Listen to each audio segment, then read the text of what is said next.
Buenas tardes, sean bienvenidos al estudio de la Iglesia Bautista de la Gracia. Seguimos con nuestro tema muy interesante, importante, de lo que es la adoración en familia. Vimos que no solo es nuestra responsabilidad, sino que también es de tomarse en cuenta, porque cuando no toma uno su papel, su responsabilidad, entonces también hay consecuencias como tales en donde Dios toma en sus manos el castigo. Es un castigo a quienes no honran su nombre, a quienes no le bendicen. Él, como el creador del universo, el Señor todopoderoso, es una prerrogativa de Él bendecir y castigar, en este caso, a todos los que hacen su voluntad, pues serán bendecidos. Y es una maldición incluso generacional de todos aquellos que se olvidan de Dios. Tenemos por decir algo, la historia de la adoración en familia. Podemos hablar de la naturaleza de la adoración en familia, como su nombre lo indica. La adoración es el conjunto que se rinde a Dios por parte de todos los miembros de una familia, ¿no? Es la alabanza en conjunto que se rinde a Dios en una familia. Podemos decir que hay un impulso natural e irresistible de pedir, de orar por aquellos que amamos. Eso es lo que hacemos en familia, ¿no? Principalmente enseñamos a pedir a los hijos que oren los unos por los otros, que se preocupen los unos por los otros.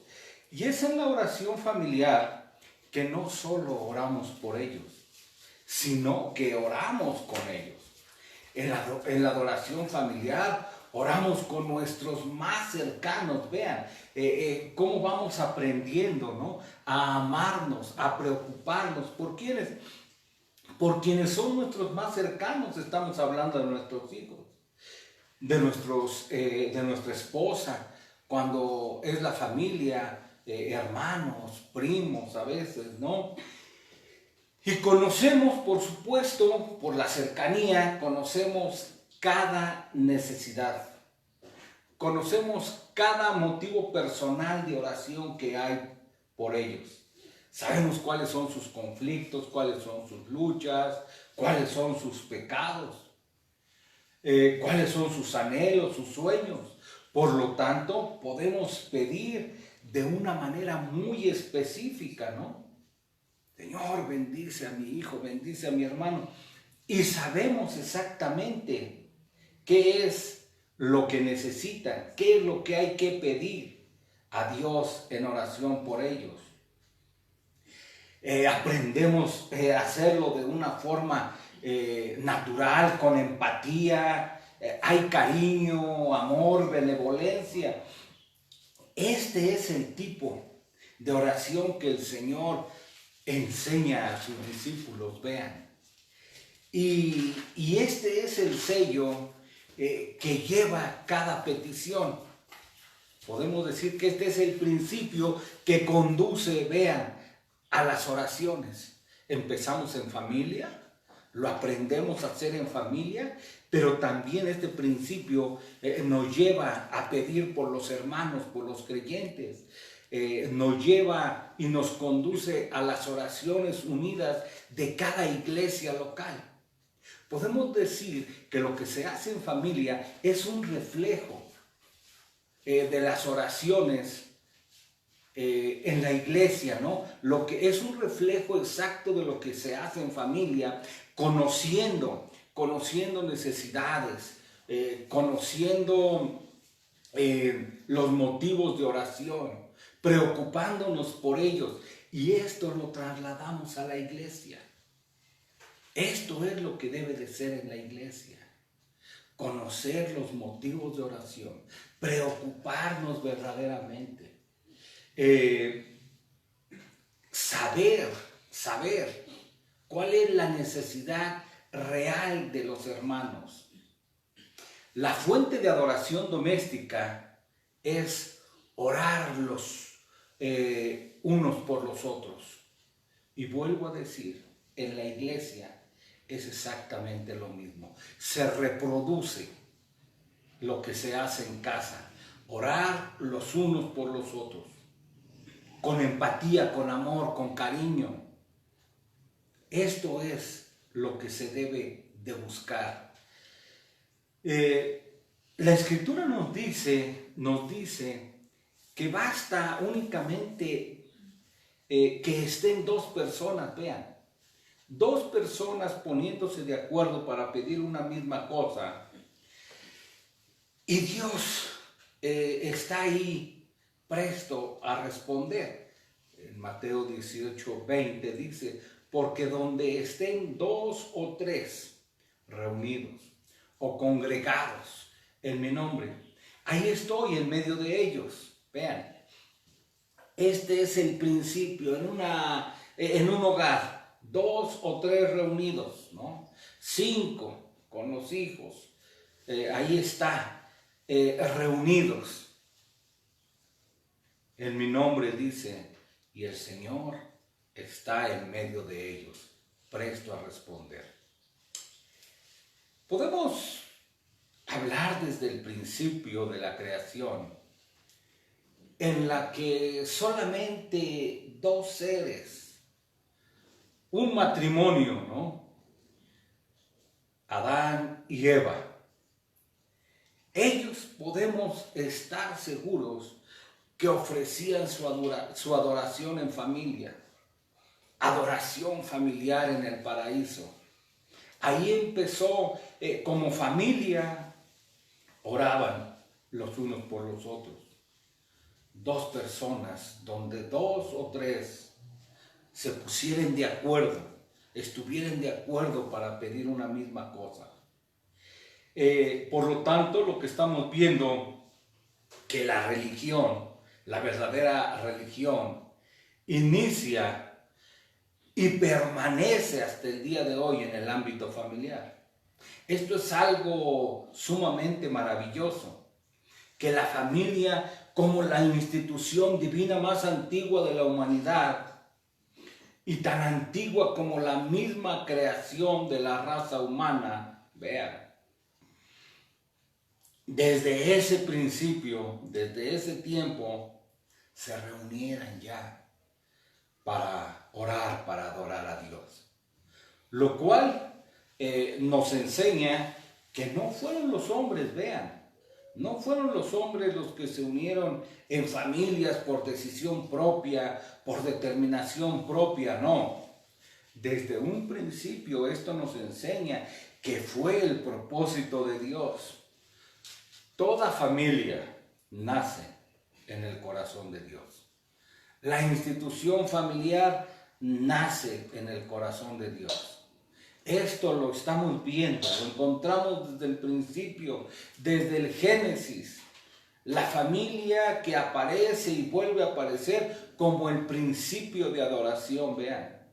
Desde los tiempos más antiguos, desde los tiempos más remotos, vemos y podemos demostrarlo con hechos que lo confirman. Si nombramos, por decir algo, a la familia de Noé, vean, a la familia de Noé, toda la iglesia de Dios, los salvos, eran los que estaban en el arca. Son los que subieron, los que obedecieron a Dios, los que creyeron a Dios y fueron salvos, ¿no? Por medio del arca. Y por supuesto, vean, que la adoración dentro de el arca, que era su hogar, ¿no? Que fue su hogar por mucho tiempo, era una adoración familiar. ¿Ve? Esto es, ahí adentro del arca hicieron su lugar de adoración. Y cuando las aguas bajaron, cuando pudieron bajar del arca, cuando tuvieron que abandonar el arca, vean, lo primero que hace Noé es edificar un altar a Jehová. Lo que estamos viendo es que esto era el resultado de lo que ellos hacían en el arca. Era su sacrificio familiar. Ellos, Noé, al descender, al bajar, al salir del arca, entonces lo primero que hicieron era, vean, hacer un altar. Era lo más importante. Anteponiendo a otras cosas, era lo más importante. Vean ahí en Génesis 8:20 dice: y edificó Noé un altar a Jehová, y tomó de todo animal limpio y de toda ave limpia, y ofreció holocausto en el altar. La consecuencia, y percibió Jehová olor grato, y dijo Jehová en su corazón: no volveré más a maldecir la tierra por causa del hombre, porque el intento del corazón del hombre es malo desde su juventud, ni volveré más a destruir a todo ser viviente como he hecho. Lo que nos interesa es ver cómo Noé construye inmediatamente un altar a Jehová. Desde el verso 15, si leemos también, dice: entonces habló Dios a Noé diciendo: sal del arca tú y tu mujer y tus hijos y las mujeres de tus hijos contigo, todos los animales que están contigo, de toda carne, de aves y de bestias y de todo reptil que se arrastra sobre la tierra, sacarás contigo, y vayan por la tierra y fructifiquen y multiplíquense sobre la tierra. Vean, entonces salió Noé y sus hijos, su mujer y las mujeres de sus hijos con él. Vean, la familia. Otra vez ahí tenemos la figura, ¿no? La familia. Tus hijos, sus mujeres, tu mujer. Ahí está el núcleo familiar representado. ¿Y qué es lo primero que hacen? Los vemos adorando a Dios, ofreciendo su presente, edificando altar a Jehová. De esto se trata, vean, la familia obediente a Dios, cumpliendo con lo que Dios les había mandado. Cada uno de los patriarcas, vean, cada uno de los patriarcas, podemos decir que han dejado su marca en la historia de la adoración. Podemos decir que toda su adoración ha quedado registrada en la Escritura, toda su adoración a Jehová, que le fue ofrecida en cada campamento, en cada altar. Si hablamos de Abraham, lo vemos levantando un altar en la tierra prometida, ¿no? Lo vemos levantar un altar en las llanuras de Moré, ahí en Génesis 12:7. Vemos lo mismo que hizo Noé, haciéndolo ahora Abraham, el siervo de Dios, Abraham, obedeciendo a Dios y cumpliendo la voluntad revelada de Dios. Y apareció Jehová a Abraham y le dijo: a tu descendencia daré esta tierra. Vean, y edificó allí un altar a Jehová, quien le había aparecido.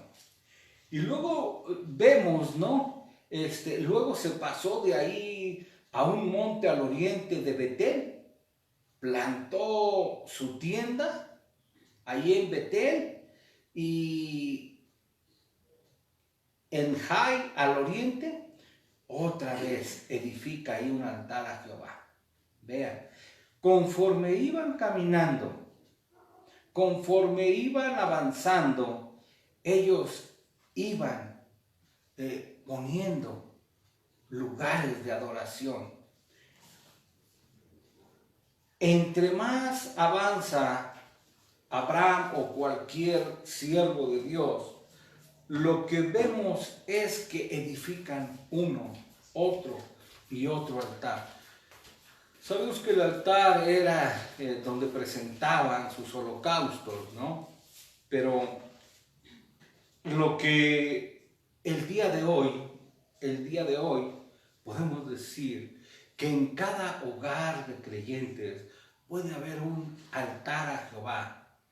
Y no es más que la mesa de reunión, el centro de reunión de la casa, la sala. ¿Para qué? Para adorar a Jehová. El altar que edificó también encontramos Jacob, ¿no? El altar de Jacob en Betel. Eminentemente era un monumento familiar. Quedó demostrado por la orden, vean, que dio a su familia y a todos los que estaban con él. Cuando Jacob ordena levantar este altar a Dios, él da instrucciones al respecto a todas las personas, no solo a su familia, sino a todos los que venían con él. Y lo primero que dice es: quitad los dioses ajenos que hay entre vosotros. Vean, quiten todo lo que sea un estorbo. Podemos darnos cuenta que toda esta herencia de ritos religiosos que sucedía en el linaje de la familia tenía que ver directamente con aquella declaración de Jehová con respecto a la adoración en familia que tenía que prevalecer en la casa de Abraham. Porque yo sé que mandarás a tus hijos y a su casa después de sí que guarden el camino de Jehová, haciendo justicia y juicio, para que haga venir Jehová sobre Abraham lo que ha hablado acerca de él. Vean, en cuanto hay obediencia a Dios, en cuanto se toma en cuenta y se le da el valor debido a la palabra de Dios, entonces cada creyente lo que va haciendo es exactamente lo mismo que ya hicieron los otros. Adorar, orar, meditar en la palabra de Dios, enseñarles el consejo de Dios. Y eso tiene que ir pasando de generación en generación. Son promesas de Dios. Y Dios nunca cambia. Dios siempre es el mismo. Y Él envió la bendición a Abraham. ¿Por qué? Porque sabía, conocía, yo sé que mandará a sus hijos y a su casa después de sí, vean, que guarden el camino de Jehová, haciendo justicia y juicio. Vean. Por lo tanto, lo que estamos viendo, que todo lo que nos enseña la Escritura, podemos hablar de todo el libro de Deuteronomio, que nos enseña la adoración, la religión familiar. Incluso podemos mencionar, ¿no?, que la Pascua que fue instituida en el pueblo de Israel, era un rito familiar. En el Nuevo Testamento tenemos el ejemplo de un hombre piadoso Un hombre temeroso de Dios, vean, que junto con toda su casa y sus siervos, ¿no? Un hombre que dice la Escritura era conocido porque hacía muchas limosnas, pero también oraba mucho. Y siempre estaba preocupado y llorando por su familia, por sus amigos, por sus parientes, invitándolos, preparándolos para escuchar la palabra de Dios, invitándolos a las reuniones, ¿no? Invitándoles y acercándolos a escuchar la palabra. Se preocupaba por sus amigos, por sus familiares. Cuando iba a venir el apóstol Pablo, invitó a muchos para que recibieran el mensaje. Este hombre es un buen ejemplo y es un hombre que tiene un excelente testimonio, no solo, vean, porque hacía muchas ofrendas, como ya lo dijimos, sino porque se preocupaba verdaderamente por su familia, se preocupaba por sus amigos, se preocupaba por acercar a las más personas que pudiera a escuchar la palabra de Dios. Y su nombre es Cornelio. Ahí en Hechos de los Apóstoles 10 dice: había en Cesarea un hombre llamado Cornelio, centurión de la compañía llamada La Italiana. Era un militar, ¿no?, de rango. Pero vean lo que dice la Escritura de él: piadoso y temeroso de Dios con toda su casa. Vean, se hace extensivo que la piedad, el temor que había inculcado Cornelio era hacia toda su familia. Les había enseñado, había tomado en serio la palabra de Dios. Y dice que hacía muchas limosnas al pueblo, pero vean, y oraba a Dios siempre. De esto se trata. Es un todo. No es solamente algunas cosas, no.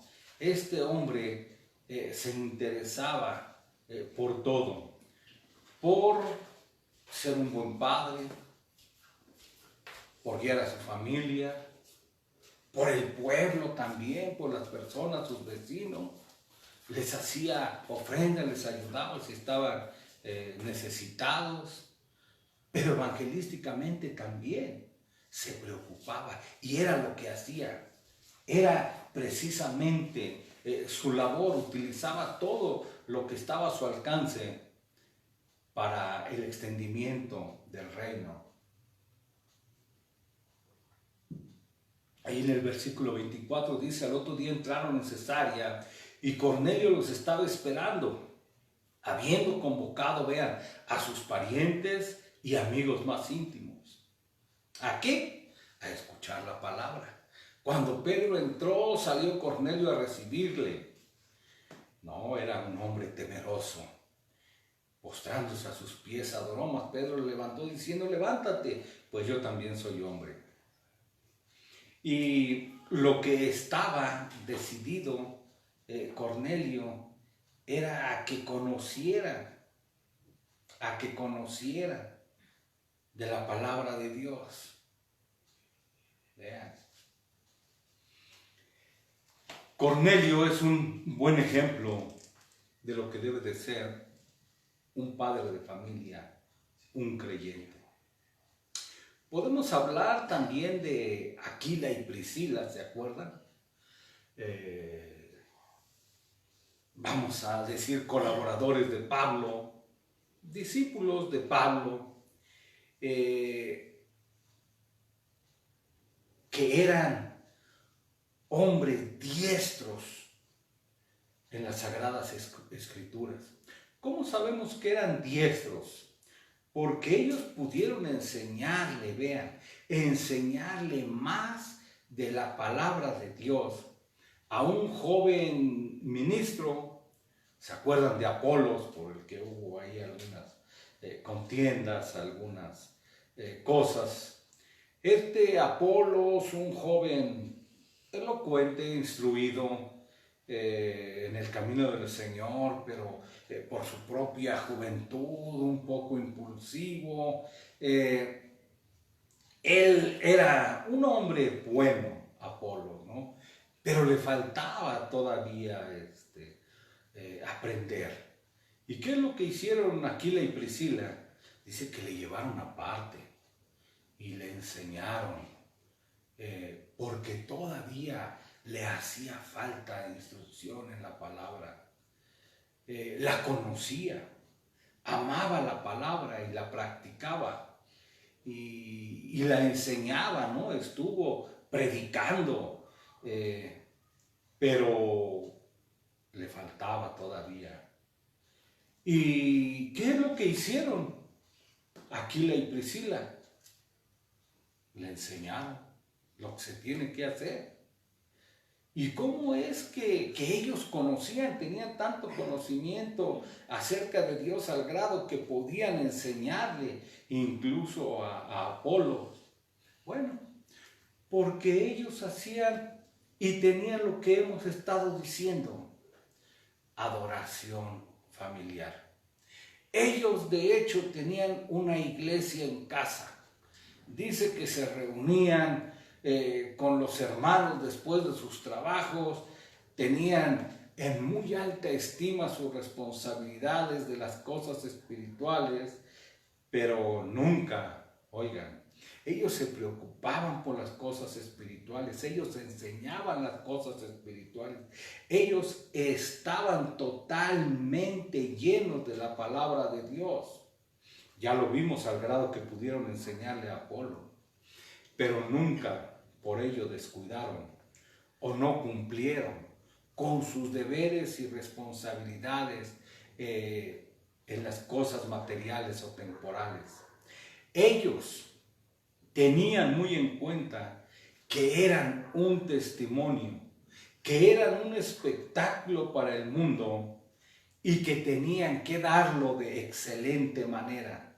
Ellos buscaban ser vistos y estimados por sus conciudadanos por ser irreprensibles, de un excelente testimonio. Ellos, por lo tanto, también enseñaban, escuchen, que si alguno no provee para los suyos, y mayormente para los de su casa, ha negado la fe y es peor que un incrédulo. Esto es lo que enseña la palabra de Dios. Y es necesario decirlo porque hoy en día algunas personas, algunos creyentes que dicen dedicarse a la palabra de Dios, a la enseñanza, ya no quieren trabajar. Descuidan su primer deber y su primera responsabilidad, su familia. Y no se trata, por supuesto, de esto. Tiene que ser íntegro. Tienen que atender las dos cosas, porque es una responsabilidad. Y por eso es que dice, ¿no? Aquel que no provee para los suyos es peor, vean, es peor que un incrédulo. Y Pablo lo dijo también de esta forma, que el que no trabaje, que no coma.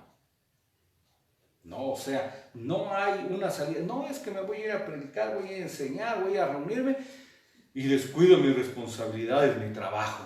No, no. Tiene que ser un buen testimonio para que no haya crítica, para no dar lugar a la murmuración, para ser, como dice la Escritura, sin tacha, estimados o admirados aún por el mundo, que ese mismo, esa misma sociedad que está viendo nuestro comportamiento puedan ser atraídos por el testimonio. Y ese mismo espíritu de oración social, ahora lo hacemos extensivo, ese espíritu de oración social, o sea, es el que llevó a los discípulos a unirse en súplicas y alabanzas, en aposentos altos, en cárceles, al borde del mar y en cualquier lugar público. Vean. Y todo esto, o sea, ya vean cómo hemos ido avanzando un poquito. Y ahora estamos viendo que lo que se empieza en casa, la adoración, la oración en familia, ahora va avanzando, va creciendo y es lo que conocemos como evangelismo. ¿Dónde empieza todo? En casa. ¿Dónde se pone y se enseña la palabra? ¿Dónde se ponen los fundamentos? En casa. Y después entonces ya se puede ir avanzando a los lugares públicos, ¿no?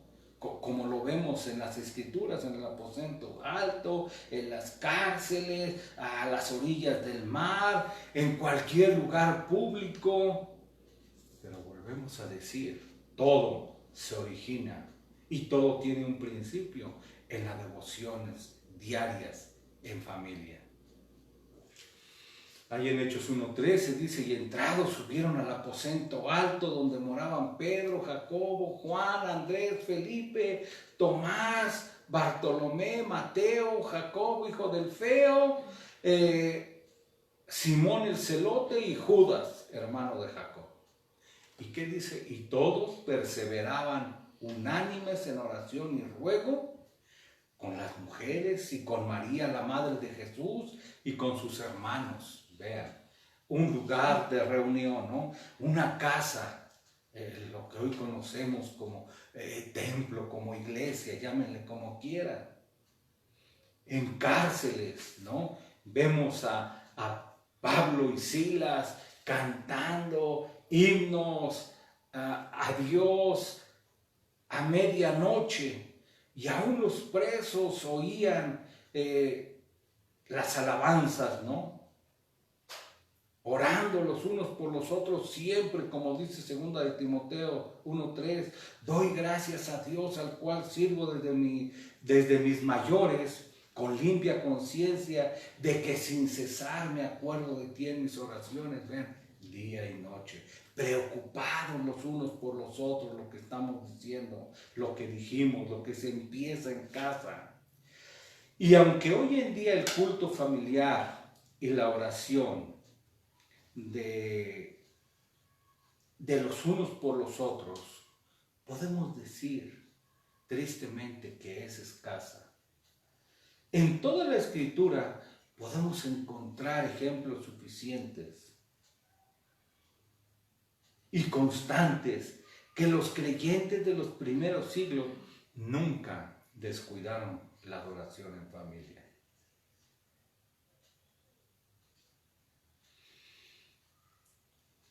Dice un escritor, los creyentes siguieron a los judíos en la observancia de los 3 momentos del día. Los judíos oraban a las 9, a las 12 y a las 3.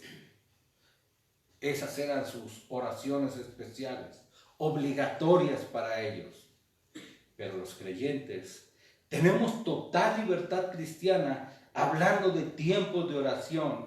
No se obliga a nadie, no se nos exige nada, pero se nos invita a que oremos a toda hora y en todo lugar.